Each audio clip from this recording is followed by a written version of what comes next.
Alright dear, शुरू करते हैं आपकी DTID की रामबाण स्ट्रेटजी। मैं आपको बता दूं, अभी तक मैं 4 सब्जेक्ट की स्ट्रेटजी रिलीज कर चुका हूं। अगर आपने अभी तक वो नहीं देखे तो प्लीज पहले जाके देख लो।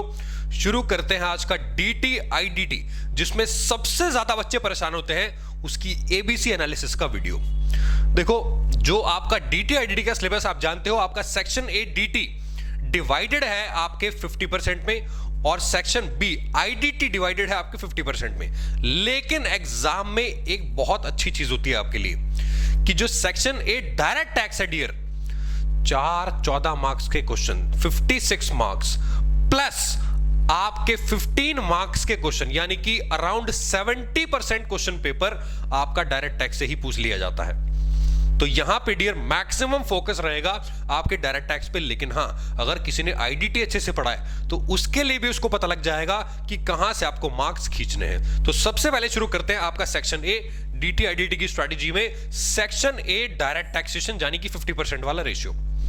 तो डियर, सबसे पहले मैं आपको बता दूं, सिलेबस आप ऑलरेडी जानते हो, लेकिन सिलेबस के अंदर जो कैटेगरी ए है, आप जानते हो हमेशा ए कैटेगरी में सबसे ज्यादा मार्क्स गेन होते हैं। यहां पे आप 42 से लेके 48 मार्क्स तक का पेपर अटेम्प्ट कर सकते हो अकेली कैटेगरी ए के चैप्टर से। लेकिन डियर, ये जो कैटेगरी है डियर, इसमें थोड़ा सा टाइम भी आपको देना पड़ेगा, बट एग्जाम में फिक्स्ड और एकदम फिक्स्ड क्वेश्चन आते हैं इन चैप्टर से। आप हिस्ट्री उठा के देख लो, कोई भी डायरेक्ट टैक्स का पेपर ऐसा नहीं होगा किसी भी हिंदुस्तान के एग्जाम में जिसमें इन चैप्टर से क्वेश्चन ना आए, और स्पेशली आपके CMA के एग्जाम में। पहला आपका चैप्टर है रेजिडेंशियल स्टेटस, जो मॉड्यूल 1 के अंदर कवर्ड है। मॉड्यूल 1 में ऑलरेडी बहुत सारे चैप्टर हैं, 3-4 चैप्टर्स। उसमें से जो रेजिडेंशियल स्टेटस का क्वेश्चन है वो हर बार एग्जाम में आता है। 2 घंटे में आपका रिवाइज हो जाएगा और मार्क्स आपको जबरदस्त एटलीस्ट 7 मार्क्स से देके जाएगा।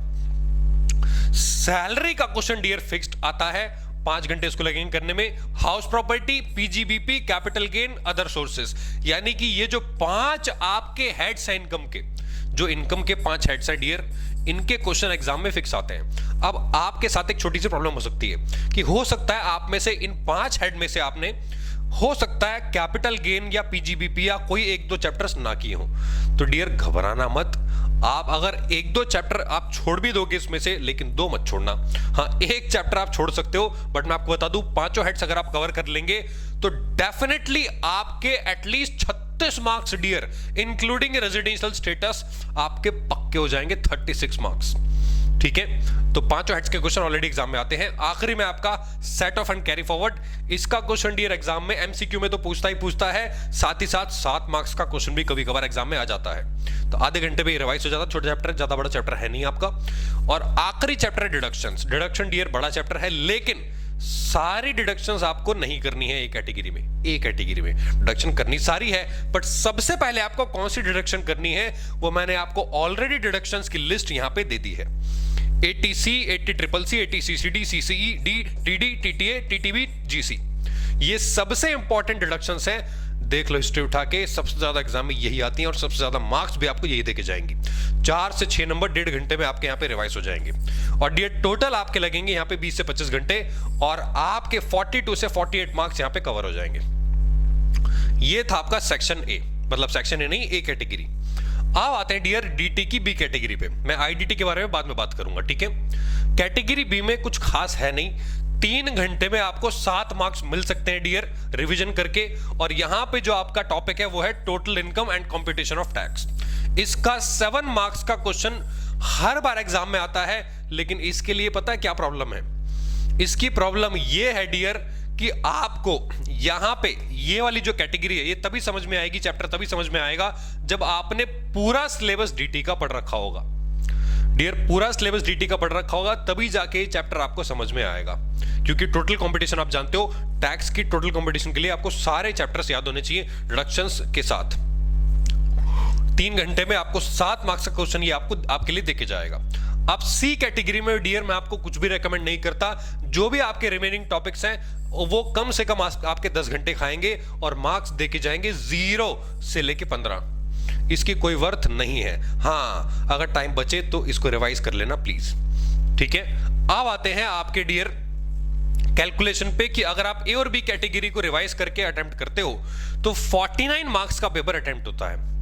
मैं कह रहा हूं एग्जामिनर्स ने खुंदक में आके आपके 9 मार्क्स काट लिए और सी सेक्शन आपने अटेम्प्ट नहीं किया, तो आपके सी सेक्शन में -9 हो जाएंगे। 40 मार्क्स का पेपर भी आप अटेम्प्ट करके आओगे डीटी के अंदर, तो 75% अगर एक्यूरेट हुआ तो आपके 30 मार्क्स यहां पे गेन हो जाएंगे इजीली। ठीक है, मैक्सिमम मार्क्स डीटी में ही गेन करने हैं आपको। अब आते हैं dear section B indirect taxation पे, जो कि 50% का सिलेबस रखता है, बट यहां पे कंपैरेटिवली ये कम आता है आपके एग्जाम में as compare to DT. IDT में डियर ए कैटेगरी में आप 21 मार्क्स का पेपर इजीली अटेम्प्ट कर सकते हो, और ये डेफिनेट है, डेफिनेट का मतलब होता है दाल ठोक के 100% ये एग्जाम में आएगा ही आएगा। मात्र 4 घंटे और 21 नंबर। डियर टॉपिक क्या है? टॉपिक है आपका मॉड्यूल 4, पूरा का पूरा आधे घंटे में रिवाइज हो जाएगा। मॉड्यूल 4, हाँ सर, मॉड्यूल 4 का मतलब है आपका इंट्रोडक्शन वाला चैप्टर, और उसके बाद आपका मॉड्यूल 5 जिसमें time of supply, value of supply, place of supply.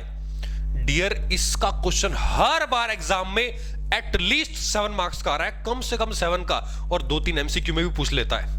तो आप सोचो ना कितनी वर्थ है इसकी। और साथ में डियर इनपुट क्रेडिट का क्वेश्चन भी एग्जाम में पिछली बार आया था 7 मार्क्स का, और प्लस एमसीक्यू में तो पूछता ही है। तीसरा, रजिस्ट्रेशन के भी क्वेश्चन एमसीक्यू में आ जाते हैं, 3.5 घंटे में रिवाइज हो जाएगा और आपके 21 मार्क्स यहाँ पे गेन हो जाएंगे।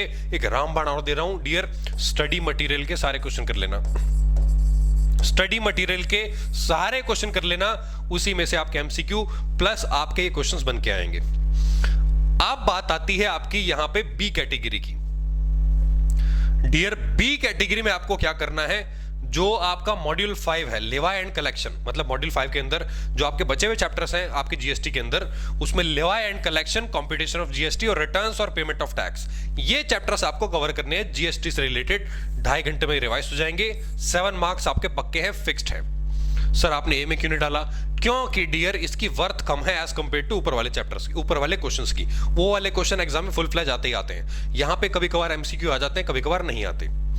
उसके बाद आपका मॉड्यूल 6 में आपको करना है कस्टम में वैल्यूएशन और आपका assessable value and duties. Dear valuation assessable value का क्वेश्चन हर बार एग्जाम में कस्टम का एक क्वेश्चन आता ही आता है आपके 7 मार्क्स में। तो ये डियर 2.5 घंटे में आपका रिवाइज हो जाएगा, 7 मार्क्स आपको देके जाएगा। स्टडी मटेरियल के सारे क्वेश्चन कर लेना, ठीक है? Yes sir. अब आते हैं डियर आपकी सी कैटेगरी पे। सी कैटेगरी में डियर आपके 10 से 18 मार्क्स बचते हैं, जो कि एटलीस्ट आपको 10 घंटे लगेंगे ही लगेंगे रिवाइज करने में। तो वर्थ इसकी as compare to other chapters बहुत ही कम हो जाती है जो मार्क्स के अकॉर्डिंग है। तो यहाँ पे जितने भी रिमेनिंग टॉपिक्स और आपके कस्टम जीएसटी दोनों में है वो आपके 10 घंटे में रिवाइज होंगे, बचे हुए आपको 10 से 18 मार्क्स यहाँ पे मिल जाएंगे। अब डियर अगर आप आपके इनडायरेक्ट टैक्स में ए और बी कैटेगरी को आप रिवाइज करते हो तो 35 मार्क्स यहां पे गेन हो सकते हैं। सी में मान लो आपने कुछ नहीं किया, 0, नील बटे सन्नाटा, आर्यभट्ट जिंदाबाद, 0 मार्क्स मिले। तो 35 मार्क्स की 80% भी अगर आपकी एक्यूरेसी होती है तो आप यहां से 28 मार्क्स गेन कर लेते हो। ऊपर आपने मार्क्स गेन किए थे 30, यहां पे कितने गेन किए? 28। टोटल मार्क्स डियर 58 हो जाते हैं।